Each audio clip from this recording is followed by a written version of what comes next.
रविवार को अगर लोटा भरकर शिव को समर्पित करा जाता है तो घर में तेज लक्ष्मी प्राप्त होती है। सूर्य को 3 अर्घ होते हैं। एक लाल चंदन का अर्घ कार्य की सिद्धि के लिए सूर्य नारायण को दिया जाता है। एक काली मिर्ची के पानी का, जब आप कोई एग्जाम में बैठ रहे हैं, कोई परीक्षा में बैठ रहे हैं और आपको उसमें उत्तीर्णता चाहिए या मेरा ये काम सफल चाहिए या अदालत में केस चल रहा है उसको निपटाना है, तो काली मिर्ची के जल से सूर्य को अर्घ दी जाती है। तो उस जल के अर्घ से व्यक्ति का काम तुरंत 1.5 महीने के अंदर सफल हो जाता है।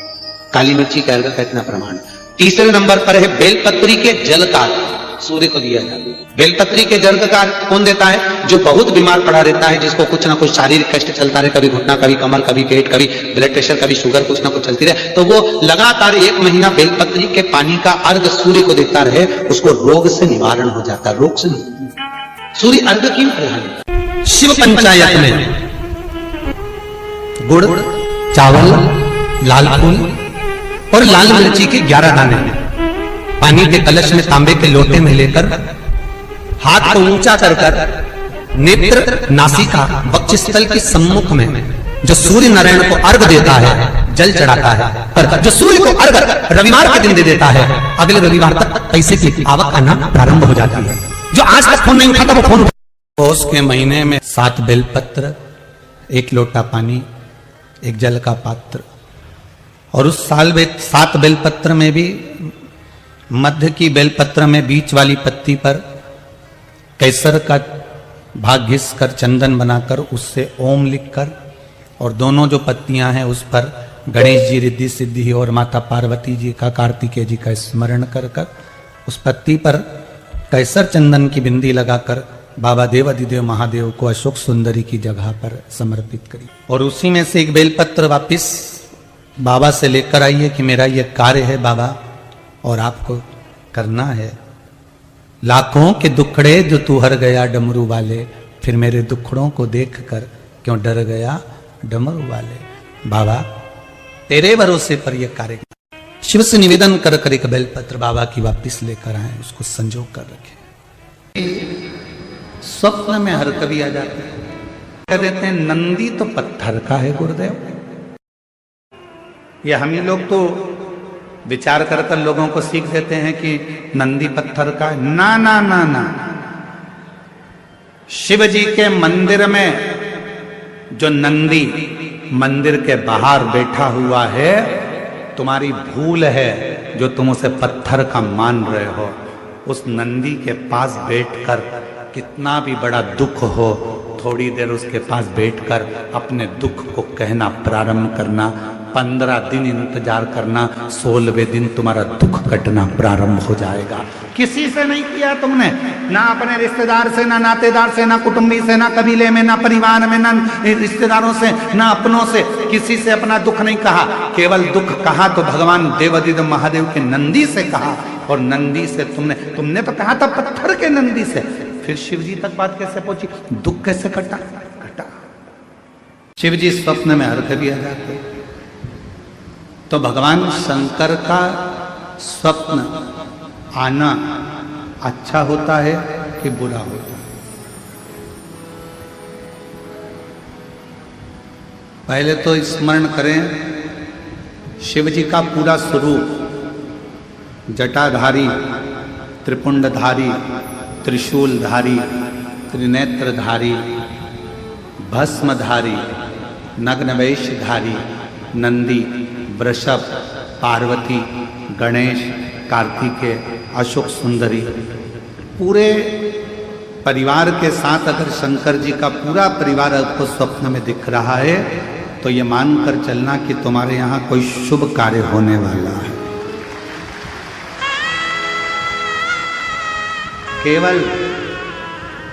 केवल और केवल भगवान शंकर त्रिशूल लेकर, त्रिपुंड लगा है, जटाजूड़ बांधे हुए हैं, भस्म रमी हुई है, मृगछाला पहने हुए हैं, बागंबरधारी है, रुद्राक्ष की माला है, चेहरे पर मुस्कुराहट है, अकेले शिव त्रिशूल के साथ नजर आ रहे हैं, तो समझना कोई संकट आने वाला था, उसको टालने के लिए मेरा शंकर तुम्हारे स्वप्न में आकर खड़ा। और यदि भगवान शंकर का कोई शिवलिंग नजर आ रहा है? केदारनाथ, भीमाशंकर, महाकाल, कुबेरेश्वर बाबा, मल्लिकार्जुन, बैद्यनाथ, कृष्णेश्वर, या तुम्हारे घर के पास में जो शिवलिंग है वो भी, या कोई पुराना शिवलिंग जिसको तुमने कभी देखा ही नहीं है, तुम्हारे स्मरण में भी कभी नहीं आया, ऐसे शिवलिंग का अगर दर्शन हो रहा है तो ये समझ लेना कि शंकर भगवान आपके द्वारा कोई अच्छा कार्य करवाने वाले हैं और वो आपको प्राप्त होगा। चाहे वो किसी भी अवस्था की हो, चाहे उस बेलपत्र का ये पत्ता आधा टूट गया हो, चाहे वो बेलपत्र का एक पत्ता भी पूरा टूट गया हो, चाहे वो बेलपत्र 2 पत्र की हो गई हो, चाहे वो बेलपत्र को कीड़ा खा गया हो, चाहे वो बेलपत्र खंडित हो गई हो, चाहे वो बेलपत्र किसी भी तरह की हो गई हो, चाहे वो बेलपत्र शंकर जी पे चढ़ी क्यों ना हो, चाहे वो बेलपत्र एक किताब में रखकर सूख गई हो, चाहे वो बेलपत्र के टुकड़े टुकड़े हो गए हो, चूरा चूरा हो गया हो, तो भी वो बेलपत्र मेरे शंकर भगवान स्वीकार कर लेते हैं।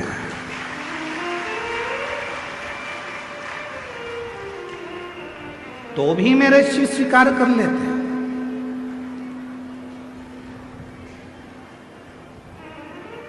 कभी अगर मौका लगेगा तो हम अपनी जिस गाड़ी से हम लोग आते जाते रहते हैं, उस गाड़ी में हम लोग एक किताब रखते हैं शिव जी की, वो एक किताब रखते हैं। उस किताब में बेलपत्र को, ऐसे बेलपत्र को हम लोग रख लेते हैं।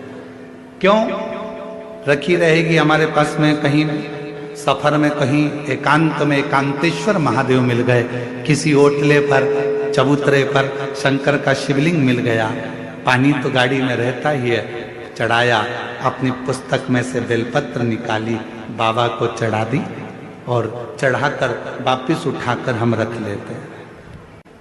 फिर आगे गए, फिर कोई एकांतेश्वर महादेव मिल गए, चढ़ा दिया, बेलपत्र निकाली, बाबा को चढ़ा दिया, स्वीकार कर। उस बेलपत्र में इतना बल उत्पन्न हो जाता है क्योंकि एकांतेश्वर महादेव में एकांत में शंकर भगवान बैठे हैं और आप उनकी आराधना कर कर वो बेलपत्र को चढ़ाकर स्वीकार कर कर जब औषधि के लिए लेकर आते हो तो बड़े से बड़े रोग पर भी वो बेलपत्र काम करना प्रारंभ कर। वो बेलपत्र, अब कई माताएं यहाँ पर आती हैं, कई माताएं हमारे पास में यहाँ पर आती हैं जिनका नाम हम पुकारते हैं, वो आती हैं, हम बेलपत्र देते हैं तो किसी किसी की बेलपत्र टूटी हुई रहती है, खंडित रहती है, तो माता कहती है तो खंडित है गुरुजी, दूसरी दे दो।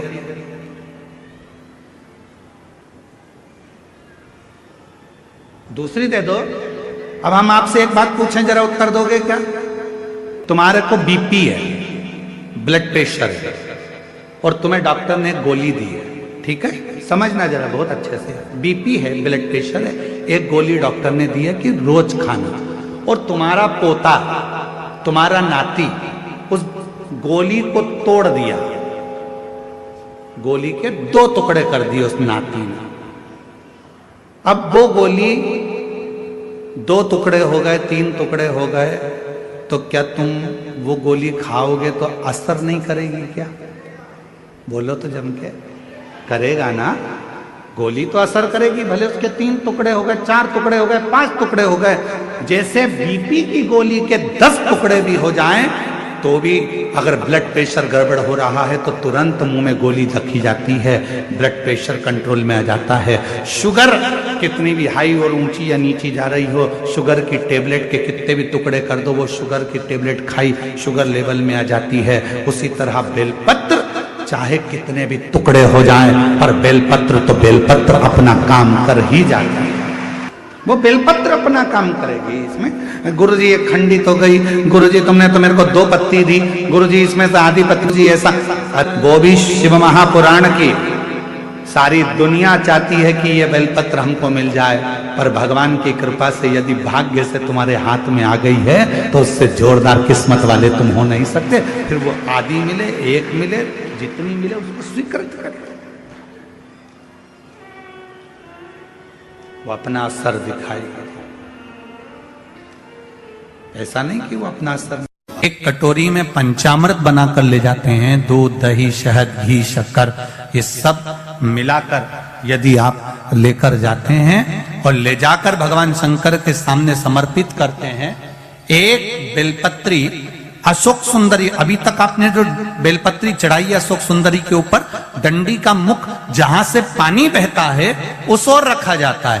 पर जब हमें ऐसा लग रहा है कि हमारे पितृ भूखे हैं या हमारे पूर्वज प्यासे हैं या उनको भाग नहीं मिल रहा, इसलिए मेरा कोई काम नहीं हो रहा, इसलिए शिव राजी नहीं हो रहा है, तो ये बेलपत्री के भाग को बदल दिया जाता है। ये बेलपत्री अशोक सुंदरी की जगह पर जब चढ़ाया जाता है तो ये पत्ती का जो भाग है जहां से पानी बहता है उस ओर रखा जाता है, और ये डंडी का भाग शिवलिंग की ओर रखा जाता है। और यहीं पर भगवान शंकर को जो तुम पंचामृत बनाकर लेकर गए हो वो पंचामृत चढ़ाया जाता है, और वही पंचामृत थोड़ा सा शिवलिंग पर चढ़ा दिया जाता है। उसके बाद में पितृ पूर्वज जल की आस नहीं रखते, न भोजन की आस रखते हैं, क्योंकि शंकर उनको तृप्त कर देते हैं, शिव उनको पूर्ण कर देते हैं। ध्यान देना इस कथा पर।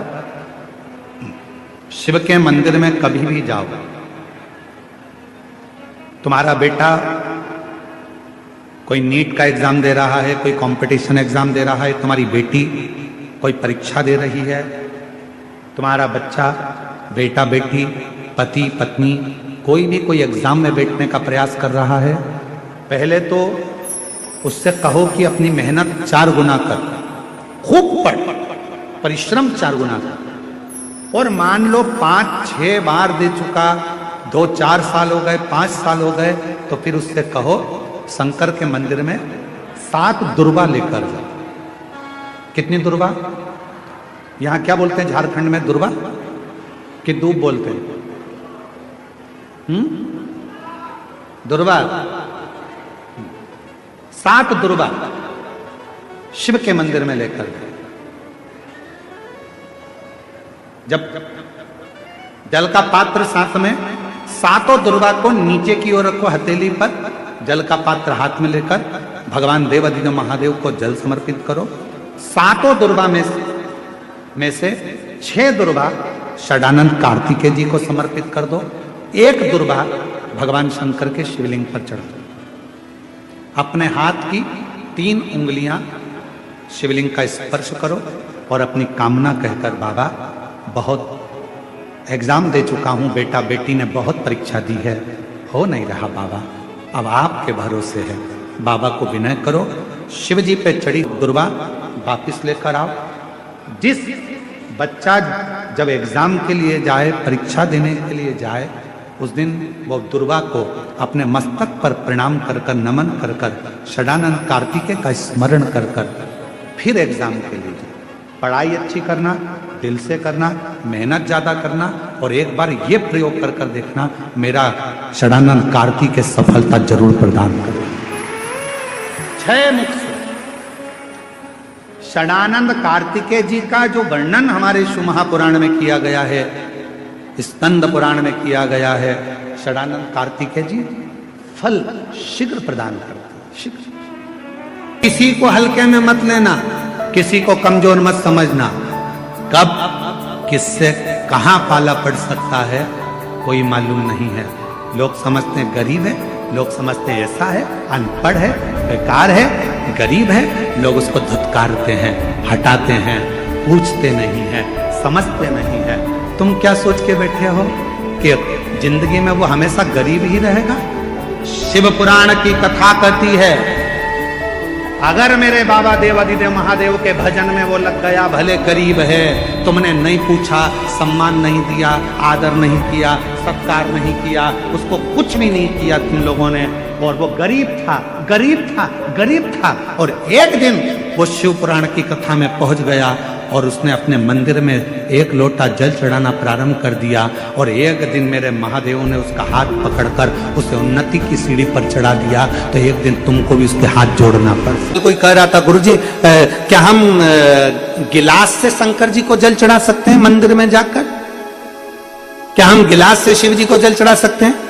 हमने मना करा, हमने कहा ना ना ना ना, ये गिलास से जल नहीं, लोटे से जल चढ़ता। गिलास का जल और लोटे के जल में क्या अंतर है, किसी डॉक्टर के पास जाकर पूछिए।